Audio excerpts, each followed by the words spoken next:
বিশ্ব সংবাদে আপনাকে স্বাগত। শুরুতেই জানাবো হাতে পাওয়া সর্বশেষ আন্তর্জাতিক সংবাদের শিরোনাম, পরে বিস্তারিত জানাবো। এই মুহূর্তে হাতে পাওয়া সর্বশেষ গুরুত্বপূর্ণ আন্তর্জাতিক সংবাদ।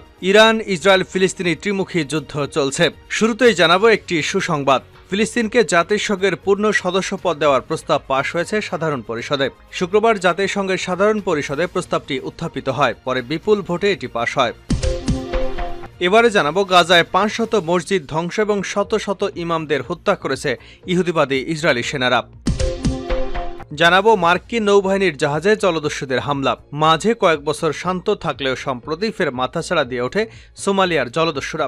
গেল মার্চে জাহাজ এমভি আবদুল্লাহ ছিনতাই এবং বাংলাদেশি নাবিকদের জিম্মি করার ঘটনা নতুন করে আলোচনায় আসে।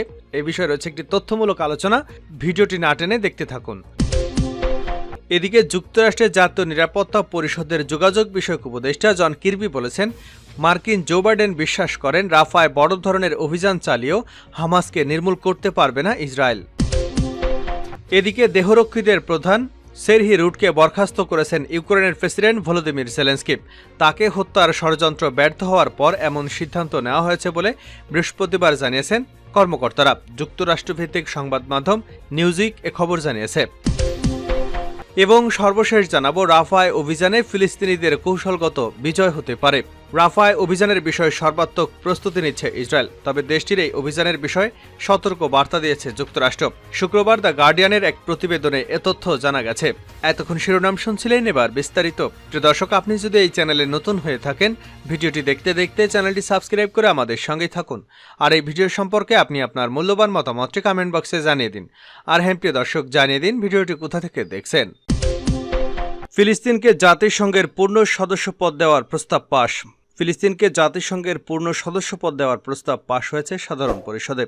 শুক্রবার জাতিসংঘের সাধারণ পরিষদে প্রস্তাবটি উত্থাপিত হয়, পরে বিপুল ভোটে এটি পাশ হয়। খবর রয়টার্সের।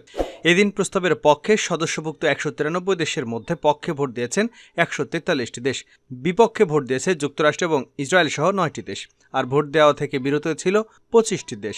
বিপুল ভোটে প্রস্তাব পাশ হয় ফিলিস্তিনকে জাতিসংঘের পূর্ণ সদস্যপদ দেওয়ার দাবি আরও জোরালো হল।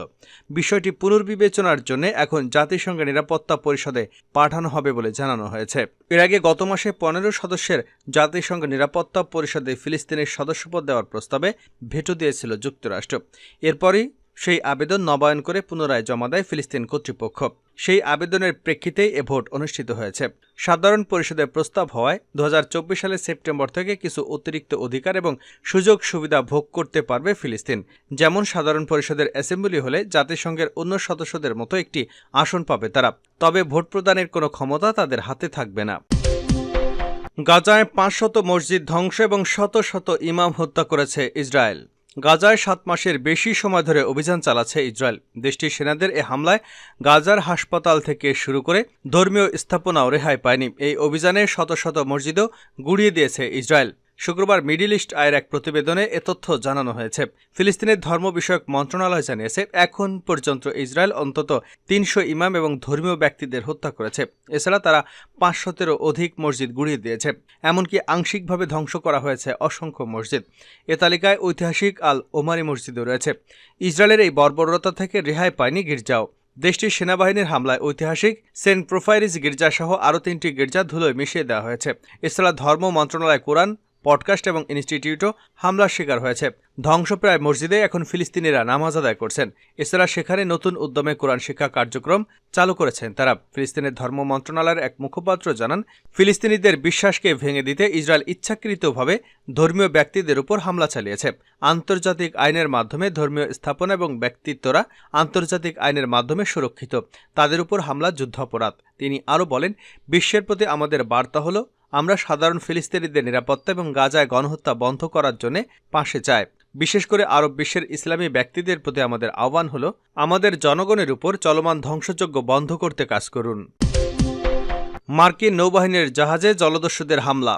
মাঝে কয়েক বছর শান্ত থাকলেও সম্প্রতি ফের মাথাছাড়া দিয়ে ওঠে সোমালিয়া জলদস্যুরা। গেল মার্চে জাহাজ এমভি আবদুল্লাহ ছিনতাই এবং বাংলাদেশি নাবিকদের জিম্মি করার ঘটনায় নতুন করে আলোচনায় আসে তারা। লোহিত সাগরে হুতিদের নিয়ে আন্তর্জাতিক বাহিনীগুলো ব্যস্ততায় ভারত মহাসাগরে গলফ অফ এডেন সোমালি জলদস্যুদের তৎপরতা বাড়িয়ে দিয়েছে বলে মনে করেন বিশ্লেষকরা। মালবাহী জাহাজ আটকে পণ্য ছিনতাই এবং নাবিকদের জিম্মি করার ঘটনা সোমালি জলদস্যুদের জন্য নতুন কিছু নয়। এমনই এক জাহাজ ছিনতাইয়ের উদ্দেশ্যে হামলা চালিয়েছে সোমালি জলদস্যুরা, কিন্তু সেই হামলায় তারা তো সফল হয়নি, উল্টো দিতে হয়েছে খেসারত। কেননা হামলার শিকার হওয়া জাহাজটি ছিল মার্কিন নৌবাহিনীর Fletcher class star USS Nicholas. Somali জলদস্যুরা বাণিজ্যিক জাহাজ ভেবে ইউএসএস নিকোলাসে হামলা চালায়। তাদের উদ্দেশ্য ছিল কমপক্ষে $40,000 মার্কিন মুক্তিপণ আদায় করবে। কিন্তু কিছু বুঝে ওঠার আগেই সোমালি জলদস্যুদের ধরাশয়ী করে যুক্তরাষ্ট্রের চৌকস নৌসেনারা। জলদস্যুদের হামলার পর তাদের ছোট দ্রুত যান তাড়া করে ইউএস নিকোলাস, পরে ছোট ওই নৌকাযানকে ডুবিয়ে দেয় নৌসেনারা। 2010 সালের এপ্রিলে ভারত মহাসাগরে এ ঘটনা ঘটে। ইউএসএস নিকোলাসের ক্রুরা কিছু ছোট দ্রুত যান দেখতে পান, সেখানে দ্রুত পদক্ষেপ নিয়ে প্রতিরোধমূলক ব্যবস্থা গ্রহণ করে মার্কিন নৌসেনারা, যারা অত্যন্ত দক্ষতার সঙ্গে জলদস্যুদের নিষ্ক্রিয় করে দেয়। 2009 সালে জলদস্যুদের হামলা শিকার ওই ইউএসএস ব্রেইনফেস মার্কিন একটি বাণিজ্যিক জাহাজ এমবি মারেস্কো আমাবাকে সোমালি জলদস্যুরা জিম্মি করে। সেখানে তখন সেই জাহাজকে সাহায্যে এগিয়ে যায় Arleigh Burke class guided missile star USS ব্রেইনব্রিজে। MV Maersk Alabama captain Richard Phillips একটি লাইফবোর্ডে জলদস্যুদের হাতে জিম্মি ছিলেন। ক্যাপ্টেন ফিলিপসকে মুক্তির আলোচনা চলমান থাকলেও পরিস্থিতি খারাপের দিকে চলে যায়। পরে মার্কিন সৈন্যরা অভিযান পরিচালনার সিদ্ধান্ত নেয়। ইউএসএস ব্রেইনফ্রিজের কয়েকজন নেভি সিলের স্নাইপার রাতের গভীর দুর্ধর্ষ অভিযান চালায়। তারা 3 জন জলদস্যুদের হত্যা করে এবং ক্যাপ্টেন ফিলিপসকে নিরাপদে উদ্ধার করে। রাফায় অভিযান চালিয়েও হামাসকে নির্মূল করা যাবে না যুক্তরাষ্ট্র। যুক্তরাষ্ট্রের জাতীয় নিরাপত্তা পরিষদের যোগাযোগ বিষয়ক উপদেষ্টা জন কির্বি বলেছেন, মার্কিন প্রেসিডেন্ট জো বাইডেন বিশ্বাস করেন রাফায় বড় ধরনের অভিযান চালিয়েও হামাসকে নির্মূল করতে পারবে না ইসরায়েল। স্থানীয় সময় গতকাল হোয়াইট হাউসে এক সংবাদ সম্মেলনে কির্বি এসব কথা বলেন। ইসরায়েল জোরালোভাবে হামাসকে চাপের মুখে ফেলতে সক্ষম হয়েছে এবং সেটাই যথেষ্ট ছিল। নতুন করে রাফায় আগ্রাসন কেবল বেসামরিকদের ঝুঁকি বাড়াবে, এর বেশি কিছু নয়। তিনি বলেন, রাফায় আগ্রাসনে যুক্তরাষ্ট্র ইসরায়েলকে সাহায্য করছে না, তবে তার মানে এই নয় যে যুক্তরাষ্ট্র ইসরায়েলের পাশে নেই বা হামাসকে নির্মূল চায় না। আমরা এখনও ইসরায়েলকে নিয়ে আশাবাদী, আমরা কেবল রাফায় আগ্রাসনের বিকল্প নিয়ে আলোচনা করছি। কির্বি বলেন, সবাই অস্ত্রের চালান স্থগিত নিয়ে কথা বলছে, কিন্তু অস্ত্রের চালান এখনও ইসরায়েলে যাচ্ছে। তারা এখনও আত্মরক্ষার জন্য প্রয়োজনীয় সমস্ত কিছুই পাচ্ছে। কির্বি আরও সতর্ক করে দিয়ে বলেছেন, ইসরায়েল যদি রাফাতে বড় আকারের অভিযানে যায় তবে মার্কিন প্রেসিডেন্ট ইসরায়েলকে যে ধরনের সমর্থন দিচ্ছেন সে বিষয়ে সিদ্ধান্ত পরিবর্তন করবেন। আমরা আশা করছি তারা তাই করতে যাচ্ছে যা তারা আমাদের জানিয়েছেন, যা সীমিত আকার এবং স্বল্প সময়ের জন্য। দেহরক্ষীদের প্রধানকে বরখাস্ত করলেন জেলেনস্কি। দেহরক্ষীদের প্রধান সেরহি রুটকে বরখাস্ত করেছে ইউক্রেনের প্রেসিডেন্ট ভলোদিমির জেলেনস্কি। তাকে হত্যার ষড়যন্ত্র ব্যর্থ হওয়ার পর এমন সিদ্ধান্ত নেওয়া হয়েছে বলে বৃহস্পতিবার জানিয়েছেন কর্মকর্তারা। যুক্তরাষ্ট্রভিত্তিক সংবাদ মাধ্যম নিউজ উইক এ খবর জানিয়েছে। জেলেনস্কির কার্যালয় জানিয়েছে, ইউক্রেনের নিরাপত্তা প্রশাসন প্রধান সেরহি রুটকে পরিচালকের পদ থেকে বরখাস্ত করা হয়েছে। 2019 সাল থেকে তিনি এই বিভাগের প্রধান হিসেবে দায়িত্বে ছিলেন, কিন্তু কেন বরখাস্ত হয়েছে সেটি জানানো হয়নি। তাছাড়া এই পদে কাকে স্থলাভিষিক্ত করা হবে সেটিও জানায়নি প্রেসিডেন্টের কার্যালয়। মঙ্গলবার ইউক্রেনের সিকিউরিটি সার্ভিস এক ঘোষণার পরে এই সিদ্ধান্ত নেওয়া হয়েছে। জেলেনস্কি সহ দেশটির উচ্চপদস্থ আরও কর্মকর্তাদের হত্যায় রুশ ষড়যন্ত্র বানচাল করে দেওয়ার দাবি করেছে এসবিইউ। রুশ নিরাপত্তা বাহিনীর কাছে গোপন তথ্য প্রচার করার সন্দেহে ইউক্রেনের রাষ্ট্রীয় নিরাপত্তা বিভাগের 2 কর্মকর্তাকে আটক করার কথাও জানায় ইউবিইউ।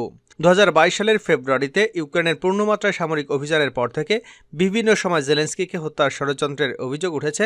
গত বছর জেলেনস্কি বলেছিলেন, অন্তত 5 বার থেকে 6 বারের মতো তাকে হত্যার ষড়যন্ত্র করা হয়েছে। রাফায় অভিযানে ফিলিস্তিনিদের কৌশলগত বিজয় হতে পারে যুক্তরাষ্ট্র। রাফায় অভিযানের বিষয়ে সর্বাত্মক প্রস্তুতি নিচ্ছে ইসরায়েল, তবে দেশটির এই অভিযানের বিষয়ে সতর্কবার্তা দিয়েছে যুক্তরাষ্ট্র। শুক্রবার দ্য গার্ডিয়ানের এক প্রতিবেদনে এ তথ্য জানানো হয়েছে। বৃহস্পতিবার হোয়াইট হাউসের জাতীয় নিরাপত্তা পরিষদের মুখপাত্র জন কির্বি এক সতর্ক বার্তা দিয়ে বলেন, ইসরায়েল রাফায় অভিযান চালালে তা হামাসের জন্য কৌশলগত জয় এনে দিতে পারে। তিনি বলেন, আমরা মনে করছি রাফায় বড় ধরনের যে কোনো অভিযান প্রকৃতপক্ষে সমঝোতা আলোচনার টেবিলে হামাসের হাত শক্তিশালী করবে, নয়তো এর মাধ্যমেই ইসরায়েলের অবস্থান আরও পাকাপোক্ত হবে। এর আগে মার্কিন প্রেসিডেন্ট জো বাইডেন ঘোষণা দেন, রাফায় ইসরায়েল অভিযান চালালে দেশটিতে সামরিক সরঞ্জাম পাঠানো স্থগিত করবে যুক্তরাষ্ট্র। প্রেসিডেন্টের এমন ঘোষণার একদিন পর জাতীয় নিরাপত্তা পরিষদের মুখপাত্র এমন সতর্কবার্তা দিলেন। এর আগে রয়টার্স জানায়, ফিলিস্তিনের অবরুদ্ধ গাজা উপত্যকায় দীর্ঘ 7 মাস ধরে যুদ্ধ চলছে। যুদ্ধ শুরুর 1 মাসের মাথায় হামাস ও ইসরায়েলের মধ্যে 7 দিনের একটি যুদ্ধবিরতি চুক্তি হলেও আর কোনো চুক্তি আলোর মুখ দেখেনি। দীর্ঘদিন যুদ্ধ আলোচনা স্থবির হয়ে পড়ে থাকার পর গত সপ্তাহে আলোচনায় নতুন গতি আসে। এক পর্যায়ে মধ্যস্থতাকারীদের দেওয়া যুদ্ধবিরতির প্রস্তাবে রাজিও হয় হামাস। তবে ফিলিস্তিনি স্বাধীনতাকামী সংগঠনটি রাজি হলেও ইসরায়েলের টালবাহানায় শেষ পর্যন্ত কোনো চুক্তি ছাড়াই এবারের কায়রো আলোচনা শেষ হয়েছে। প্রতিবেদনে বলা হয়, গত মঙ্গলবার থেকে কায়রোতে হামাস, ইসরায়েল এবং যুক্তরাষ্ট্র, মিশর ও কাতারের প্রতিনিধি দল বৈঠক করেছে। মিশরের রাজধানী এই আলোচনায় কিছু অগ্রগতি হলেও কোনো চুক্তিতে পৌঁছানো যায়নি। দুটি মিশরীয় নিরাপত্তা সূত্র এ তথ্য জানিয়েছে। হামাসের রাজনৈতিক শাখার সদস্য ইজ্জাদিন এল রিশেক বলেছেন, মধ্যস্থতাকারীদের যুদ্ধবিরতির প্রস্তাবের অনুমোদনের বিষয়েও আমরা আশ্বস্ত করে হামাসের প্রতিনিধি দল কায়রো ত্যাগ করেছে। এই প্রস্তাবে গাজায় বন্দী ইসরায়েলি জিম্মিদের মুক্তি এবং ইসরায়েলের কারাগারে বন্দী বেশ কয়েকজন ফিলিস্তিনিকে মুক্তি দেওয়া হবে।